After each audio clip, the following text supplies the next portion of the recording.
So now we're live. Yeah, we are. Now can you see it, Susan?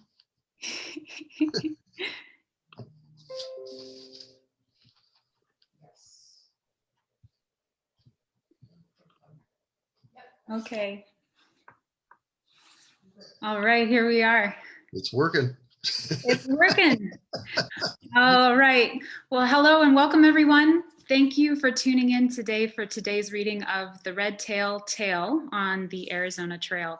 My name is Carrie and I work for the Arizona Trail Association. As many of you probably know, or as you'll hear today in today's reading, the Arizona Trail is very long. It's 800 miles long, and it's a path open to hikers, bikers, runners, equestrians, people that ride horses. And it runs across the state of Arizona from the border of Mexico all the way to Utah. It's a very long trail. If you'd like to learn more about the trail and what we do as an organization, or purchase a copy of the book we're going to read today, you can check out our website at www.aztrail.org. But now I'd like to introduce Rodo Sofranac, the author of The Red-Tail Tale on the Arizona Trail. Rodo is a jack of many trades. He's a writer, a teacher, a trainer, and a translator. And he's lent us and others his talent and support. Through the book that you're about to hear, he helps teach people about the Arizona Trail, the Arizona geography and culture, and up to 100% of the profits generated by the book are donated back to the Arizona Trail Association's youth programming. So it's really, really quite amazing for us. In the book, you'll learn more about the Arizona Trail and what makes it so special. And you'll learn about a young redheaded explorer named Rowan and his unlikely friendship with a red-tailed hawk. But I won't give too much more of it away. So without further ado, I'd like to introduce Mr. Rodo. Rodo, it's Mr. Rodo. Mr. Rodo. Yeah, you can call me Rodo. Hey, thanks, Carrie, not only for putting all of this together, but what you do day in and day out for the Trail Association and all the wonderful things that the Trail Association does to make this great resource available to all of us. It takes an awful lot of work. There's a lot of volunteer hours, very few paid salaries, positions. So if any of you ever want to get involved at the trail besides just hiking it, sign up for some volunteer time. It's a great place to enjoy the outdoors.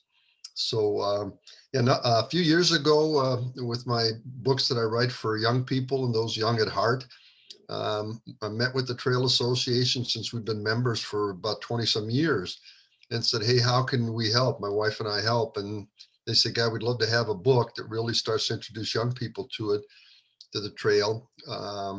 So not only they can go use it and use the wonderful outdoors, but also grow to be good stewards of the trail. It's like with any other resource, we've got to keep it going. And so that these folks would fall in love with the trail would be great as well. So the book we came up with is, you're going to see page by page, we're going a little while, is The Red-Tailed Tale on the Arizona Trail, although it's backwards on there, I guess, right? But you can see, as Carrie said, you can go equestrian wise with horses or mules, or I met a fellow one time that rode a llama for part of it, or you can go biking. And one of the neat youth programs they have is Gear Girls that the Trail Association have to get more gals out on the trail biking. And then here's our buddy, our red-tailed hawk that you see with that on the Arizona Trail as well. So we came up with the book, and as I mentioned, none of this, I always tell people I've never done anything well by myself. And this is certainly the case. There are a number of folks that really were super in helping put the trail together, and also on a volunteer basis, helping put the book together, I should say. One of them is, you can see here, it's backwards, but later on we'll show you forward, is Yvonne Kippenberg. And Yvonne is an award-winning outdoor photographer, just a super talented lady. And you'll see some of these pictures in here. I don't even know how she got them. But they're great pictures that show aspects of the trail. And then Mark Sean Wilson, who's the illustrator. We've got some illustrations in here as well in our adventure story. And he and I have done 6 books together. And each time he's better at it. He comes up with some creative ideas and some wonderful stuff. And I can't leave out my wife, Susan, who's my fierce editor. English is my 3rd language, and she keeps reminding me I can be better at it. So it took a lot of folks to get the book together, and a lot of feedback we got from it. And so we're really pleased with it. And hopefully if you pick it up, you'll be pleased with it as well. So as Carrie mentioned, our 2 main characters in the book are Rowan, a little red-headed guy, and his family, and then Rojo, the red-tailed hawk, who's in there as well. In the beginning of the book, the first part, Rowan explains, and I'll show you some of that, some of the great things you can learn about Arizona on the trail. And then in the second part, there's an adventure that Rojo and Rowan have together. And in the third part, we've turned the book over to you. And hopefully, if you do pick it up, that you'll use the book that you could actually write in there of your own adventure. Because one of the things we wanted to do is not just tell you about it, but to you go experience it. And so if you experience it, you could write your own adventure. And that way the book becomes yours, not mine. It's your book and your experience that takes you out to the trail. So anyway, that's the background behind it. I'll show you a little bit about the front of the book where you can learn about Arizona, and then we will get into the adventure story of the book. So Carrie, I'm going to turn it over to your talents.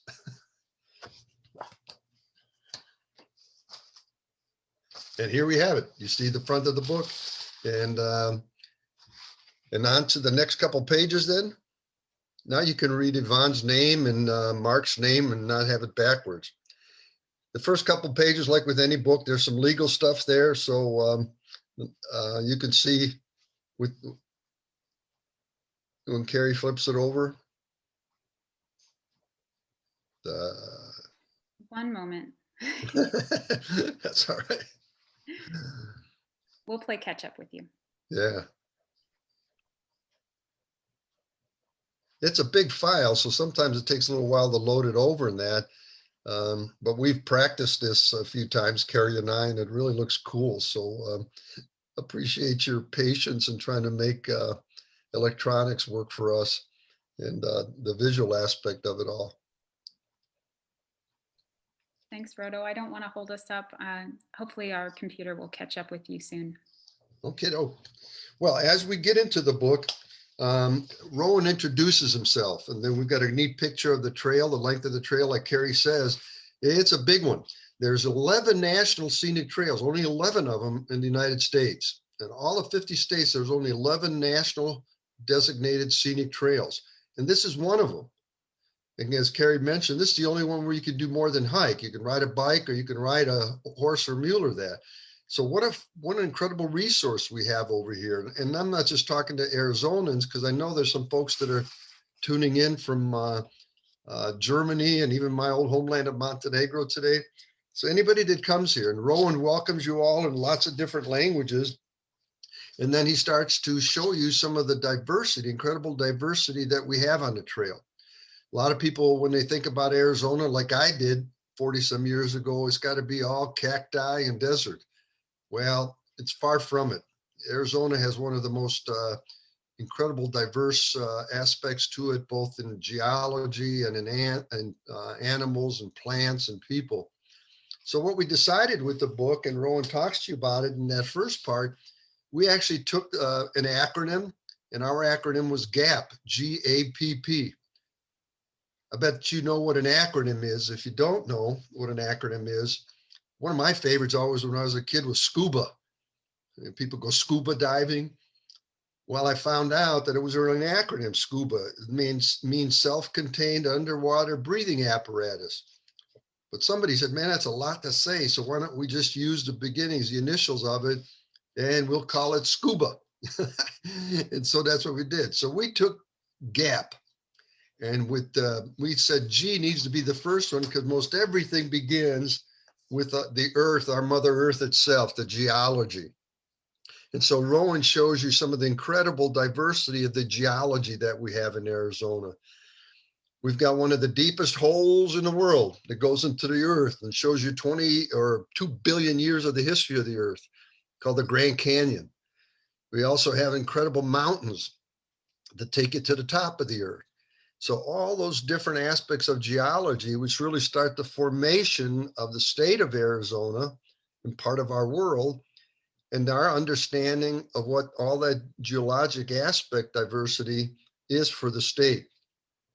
So here we featured the three main rock types that scientists classify the geology in: the igneous, the sedimentary, and the metamorphic. And if you don't know what those words are, you'll learn about it in the trail and what was shown in the trail. We show a picture of the earth, and you can see how deep inside goes. You realize the core of the earth, just the part that we're on, is about 70 miles deep. 70 miles. Holy moly. You know, that's a thick core. But thank goodness it is, because otherwise we'd all be burning up on the earth. It's really hot inside. Yeah. On to the next one, Carrie. And you can see here's the top of one of those mountains. And this is called the San Francisco Peaks. And it really is, the different peaks that are there are really all part of one huge volcano. And that volcano, before it blew its top, was about 5,000 feet higher than this. So that's about another 1,500 meters higher than this. Can you imagine how huge of a mountain that was before it blew its stack? You'll get a chance to see that, and the trail goes in two different directions around this wonderful mountain. So from the mountains and the trees that you see there, you can also see the depths of the earth, as I mentioned. The A in the Arizona Trail stands for the animals. And here's where Yvonne just did a super job with capturing some of these, and Mark did a nice job in highlighting them. So we see there's the 4 big animals that you see on the trail in the upcoming pictures. Flip it over. And we always talk about, you know, that lots of times young people ask me, man, those animals are dangerous. Well, they really aren't. I mean, they're not dangerous to us unless we try to mess with them. They really do a lot of their work at night and on their own. And if you don't mess around with them, they don't bother you. In fact, research shows that the most dangerous animal on the trail is us. We're the ones that can start forest fires. We're the ones that leave rubbish all around. We're the ones that bother the other animals when they leave us alone. So that's why we want you to learn to become good stewards of the outdoors. Don't litter. Leave the animals to their life. And please, please be careful when you go camping and any campfires. But we have 4 lovely large animals here that you can see. We have the mountain lion on the left. We have the black bear. It's called the black bear, but when you get close enough to it, you actually see it's brown. But from a distance, it appears black, so it's got its black bear name, and that is kind of stuck with it. Then we have the Bighorn Sheep, another one of the 4 big animals that you might see along the trail. And there we go with the pointy ears. We have the University of Arizona's mascot. You can call it a wildcat, or you can call it a bobcat. Either one works. And lately, bobcats are all around. They're even in the city, just like coyotes. So they get around, but on the trail, you certainly might be able to see some. There's lots of small animals too. And the small animals may be even more dangerous. Can you find a Gila monster? Yeah, there he is with the tongue hanging out. That's one of the poisonous ones, so you don't want to mess around with that one. And then we have on the north rim, there's the black rattlesnake, also a very dangerous one. But as we know, the snakes will always give you a warning that they're there. So you should listen to their warning and not be there. Leave it there. One of the great unique animals indigenous to Arizona is a coatimundi right there in the center. And it's actually related to the raccoon family. So it's a kind of a neat nocturnal animal. It's fun to see. And then the two on the bottom have been great throughout the desert, throughout Arizona, not just that desert aspect, and also very important to Native American legends, Native American stories. And that's the coyote and the rabbit. And there's some wonderful Native American stories that talk about, all the ways humans interact with coyotes and with rabbits, both in the real world and in the spiritual world.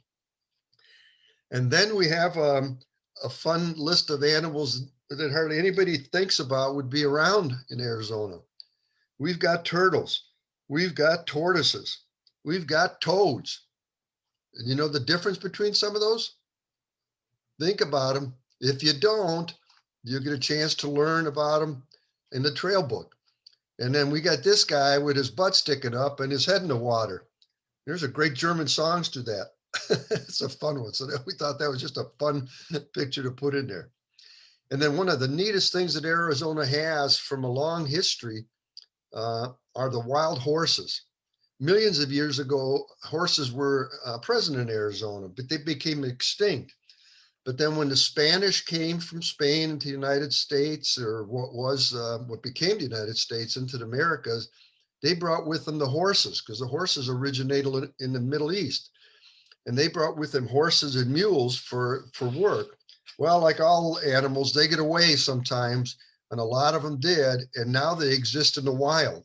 So you have wild horses that are all over Arizona, and even here right in Phoenix, there's a great place that along the Salt River that Yvonne goes to, it seems like almost daily, to get great pictures of the horses and the great way they interact with each other.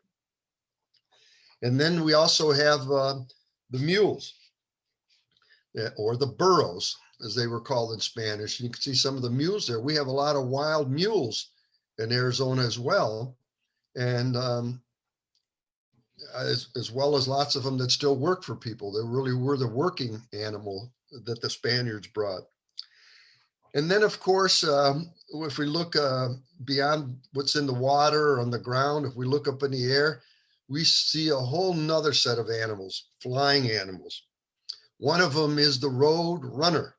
Although the road runner can fly, he loves to run instead most of the time. So that's why it's called the road runner. And very cool history behind that, and how Native Americans use lots of legends about the roadrunner. And then we have Arizona official bird, the cactus wren, sitting on top of that saguaro. And when you see some of the bigger birds up in the sky, well, you see some smaller ones there too, with the hummingbird. And a lot of folks say that Arizona is the hummingbird capital of the world, because when you get in southern Arizona, down to Patagonia, which is one of the communities along the Arizona Trail, there's a real plethora of hummingbirds available there, all sorts of varieties. The owl, which is a predator bird too. And then you see the hawks, lots of different hawks, the Harris hawks, the black hawk, and then all of a sudden, also the red-tailed hawk. And we decided to have the red-tailed hawk in here because it's so prolific in Arizona. And I just found out the other day that the Arizona Game and Fish has two of my favorites. They have a hawk, and they named it Tesla after the great scientist Nikola Tesla, who's from my part of the world. So I saw it on a video the other day, said Tesla, the red-tailed hawk. So two of my favorites coming together. Then there are more predator birds in Arizona. You can see the vultures and the condors, and Arizona has really been a main effort in trying to bring the condor back to existence, because for a while they were almost non-existent, and now there's a condor release, or there had been every year in the fall, and then the condors find their space most often around the Grand Canyon. And now we've gone from almost no condors to very many of them. And the hawk is fascinating because it has incredible eyesight. It can see very, very far. And when it takes a dive, when it sees something on the ground that it wants to pick up, that hawk can drop at 120 miles an hour. Can you imagine that? That's 190 kilometers in an hour it can drive down and pick up a mouse or a rat or a squirrel or a snake, something that it needs to survive and needs to have for food. But what an incredible bird the hawk is. And that's one of the reasons the feathers of the hawk are protected and can't be used commercially except by Native American populations for their uh, spiritual worship. But otherwise, the hawk's feathers are protected because it's such a magnificent and amazing animal that exists. The first P in GAP then are the plants. And we have lots of plants featured in the book, many of them that are indigenous. And hopefully you know what indigenous is. That means it started in the Southwest and specifically in Arizona. Some of the cacti that started here, some of the yucca plants that and agave plants that came here. And plants are fascinating. Humans use plants for just about every type of existence. Our clothes are made from plants. Many of our clothes are made from plants. Our homes, we use plants, the trees, the lumber from trees to make plants. We eat plants, certainly in lots of different ways. Corn is very indigenous to Mexico and came out of the Americas. Tomatoes did too. My favorite chocolate came from the Americas. And in Arizona, besides the agave, some of the other plants that are indigenous are the prickly pear cactus. And you can see the pears there. If you ever pick them, you got to be real careful. That bird knows how to get to the juice of the prickly pear without getting stuck with it. It's much smarter than I am. But the nopales, those are the leaves of the prickly pear and how they are very much used for eating and for sustenance, especially by Native American populations. And then the tepary bean, a very hardy, very solid bean that works real hard to sustain people. And you can see there's some friends of mine that farm on the Gila River Reservation, the Buttons, and they're out there harvesting the tepary bean. And the tepary bean gives you even more protein than the regular beans do. So it was very, very important, along with the mesquite pods that the Native Americans used to sustain themselves in this area. And then the fourth letter, the second P, is for people. And along the trail, you're going to find people that have lived here or families have lived here for thousands of years. And you're also going to find people that just got into Arizona a couple days ago, flew in and wanted to hike the trail. Or you find people like me that's been here for a lot of decades and I still got to hike the whole trail. I haven't done the whole trail. Or my wife, who's a native here to Arizona, her family's native here. So you're going to find people of all sorts of different languages, all sorts of different colors, all sorts of different cultures. But one thing we have in common, we're all human beings wanting to learn about each other. And on the trail, you have a phenomenal opportunity to learn about other people, as well as the geology and the animals and plants. So, and the people that you find along the trail are just wonderful explorers like you yourself would be. So that tells you about the trail. There's a lot more information in there, but Carrie's keeping me going. So we're going to go, we're going to go to the second part. And this is actually the story of Rowan and Rojo. And I'm going to read parts of it. You can take a look at some of the great pictures that we have here, most of them by Yvonne. And you can see the story takes place on the North Rim. That's, many people have gone to the South Rim of the Grand Canyon, but the North Rim is very different. It's almost 2,000 feet higher, almost 800 meters higher than the South Rim. So it has a different type of vegetation and a different type of existence of geology, and because of that, different plants and animals. But we'd love to go to North Rim. It's much more quieter and it's much darker at night. So there's lots of things you can see. So in this story, Rowan and his family go to the North Rim where they just see spectacular sights. At night, the skies just explode with all the billions and billions of stars that are there. because you don't have the pollution of the light pollution that you would have in cities. So you get to see a lot. There's also spectacular colors of the vegetation any time of year, the spring or the winter, even the beautiful snow that's on the vegetation. Now the park itself, the North Rim, is not open in winter because it has so much snow up there. Can you believe it? Someplace in Arizona that's closed because of the snow. When you tell people that, they don't believe you that there's that much snow that you have to close it. But there it is. Some beautiful aspects of the North Rim that you can see there. So here's Rowan talking now as we take a look at the red-tailed hawk coming up. And he says, in this section of the Arizona Trail, the trees are super tall, mostly ponderosa pine. Arizona has the largest stand of ponderosa pine anywhere in the world. Again, tell somebody that we've got a huge forest larger than anywhere in the world when it comes to this particular tree. There are some that are so big, they're 230 inches, almost 8 meters, over 8 meters around. One time when we were up there, it took 8 of us to stand around the tree holding hands. As we walked along the Arizona Trail, I looked up to see if I could see the spot, those green giants, those beautiful ponderosa pine. All of a sudden, zooming down from the sky and then gently perching on a branch about halfway up that colossal conifer. And conifer means that it's a cone, a tree that has cones like pine trees do, was this majestic red-tailed hawk. I looked the hawk straight into his eyes. He looked straight into mine. I smiled. He blinked. I just made a new friend.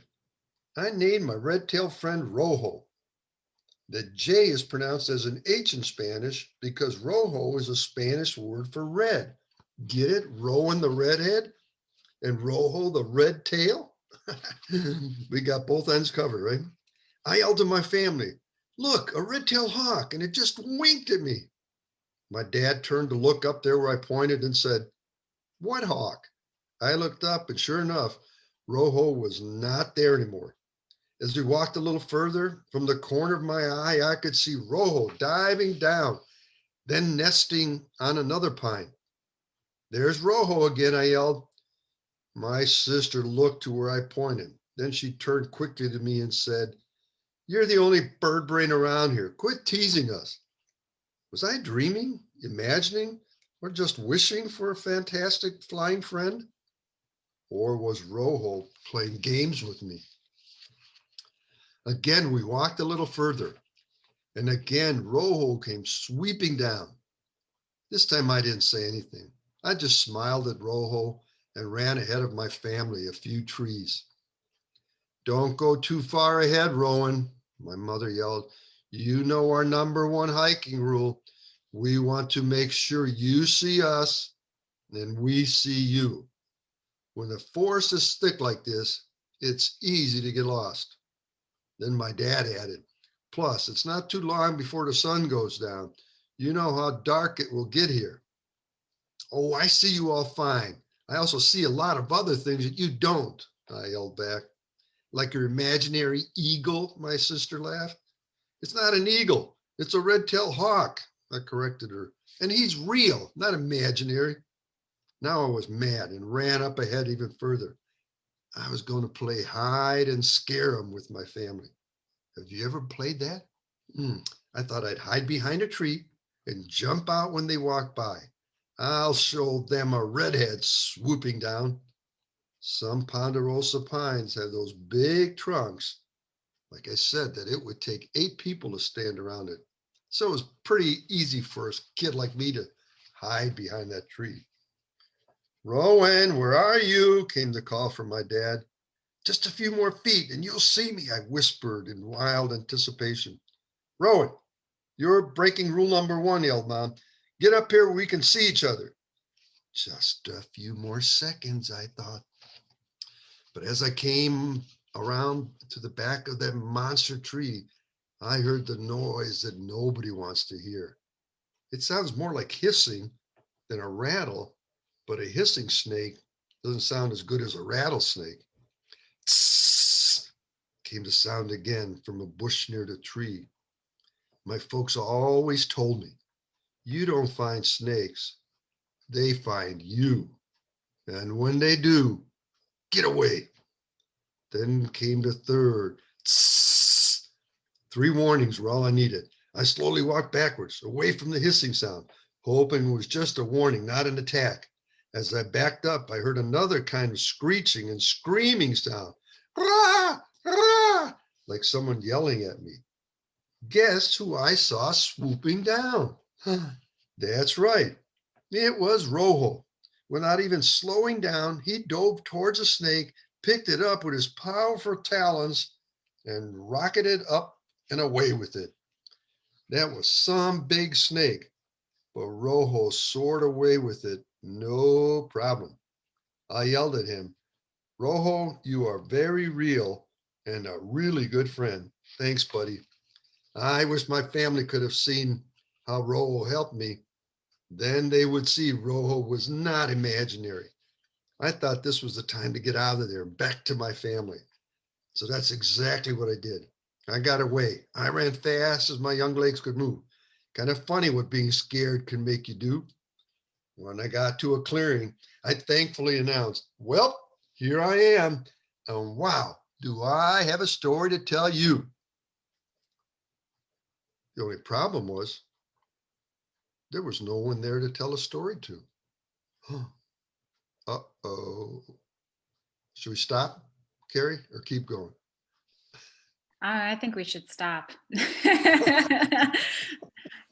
No, if you could see my face, please keep going. All right, let's get beyond the cliffhanger here. I yelled, Mom, Dad, Maria, I get it. Your turn to hide from me, but I'm a bit scared right now, and I have a really great story to tell you.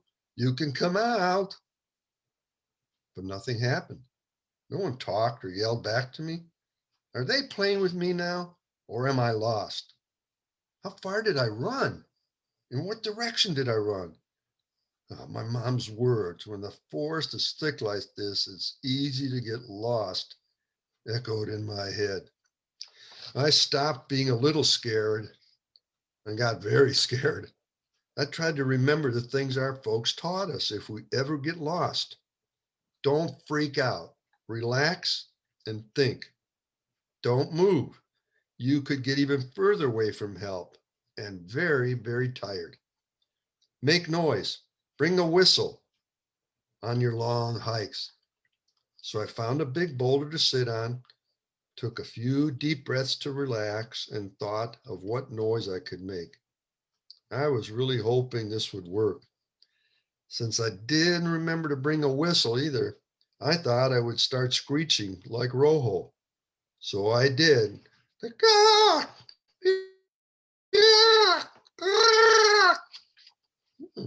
All of a sudden, I spotted Rojo flying above. I remembered about his great vision. He could see some of the smallest stuff on the ground from high above the treetops. Maybe he could see where my family was, where I was, and how we could get together. He swooped down to me, closer than ever before. The nearer he came, the more I could see just how beautiful he was. Not only the red, but the brown, the black, and white. A very diverse collection of colors on one bird. So beautiful. Rojo dove down so close, I thought he was going to pick me up like he did the snake. But he flew to a tree about 30 feet, 10 meters away from me. I didn't want to play now, so I turned and kept walking in the direction I started. All of a sudden, I heard Rojo screeching, "Bark!" and even louder than I did. As I turned to walk towards him, he stopped screeching. I turned away again, and he started squealing again. What was his game? Then I thought, maybe he's not playing. Maybe he was leading the way to where the rest of the family was.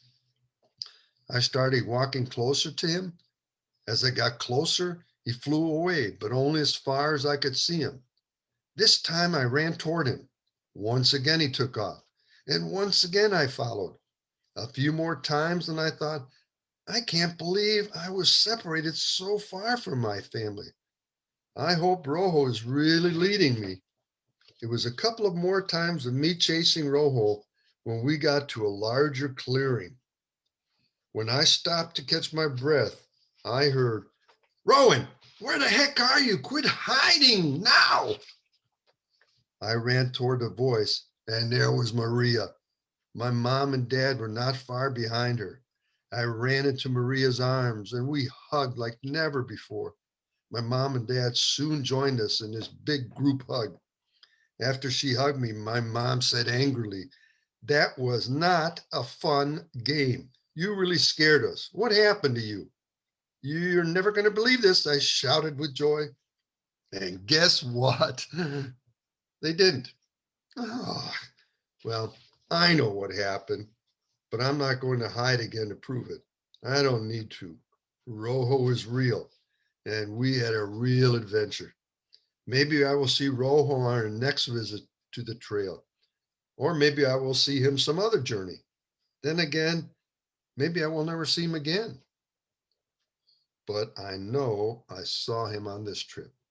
No matter what, I will never forget the great friend I made and the wonderful adventure we two redheads had on the Arizona Trail. I can't wait for the next one. That's the adventure. And that is part 2 of the book. And then we move to part 3. I hope you like that adventure. And now maybe you've got some questions that I'll be able to answer as we finish up. And I'll see you on the chat room there. But in part 3, as I mentioned, this starts to become your book now. We put some questions in there that you can ask yourself about the trail and what you might experience there. And then after these couple pages, like I said, I put in some line pages where you can have fun. There's not too many books I would tell you can write in, but this one you can. But we really want you to turn our book into your book and then go out, enjoy the trail, be good stewards of it, which means take good care of it so lots of other people can enjoy it just as much as you do, and have a really good time in the outdoors. The outdoors are where you can look around and never get tired of saying awesome, awesome, awesome. The outdoors are truly awesome. So thank you so much for listening. As Carrie mentioned, you can get the book from the Arizona Trail Association website. You can get it for me if you want to get it inscribed, and I can inscribe it to somebody with a special signature for me. Either way, 100% of our money, my wife and I donate to the trail, so we don't keep any of it. So either way, you're really helping the trail and getting a good book out of it. So thanks again for listening. Thanks, Carrie, for having me and for working with me on this great project. It's been a lot of fun and hope to work with you a lot more times. Thanks, Rodo. Thank you for sharing that story with us. As Rodo said, to get your own copy, you can contact Rodo, or you can head to our website at www.aztrail.org and then click on the link for our store. It should be right at the top so that you can find it easily. If you have any questions for Rodo, we're going to sign off here, but please feel free to type them into the box at the bottom of this live video, and we'll stay online to answer them as we can. Thanks, everybody, and happy trails.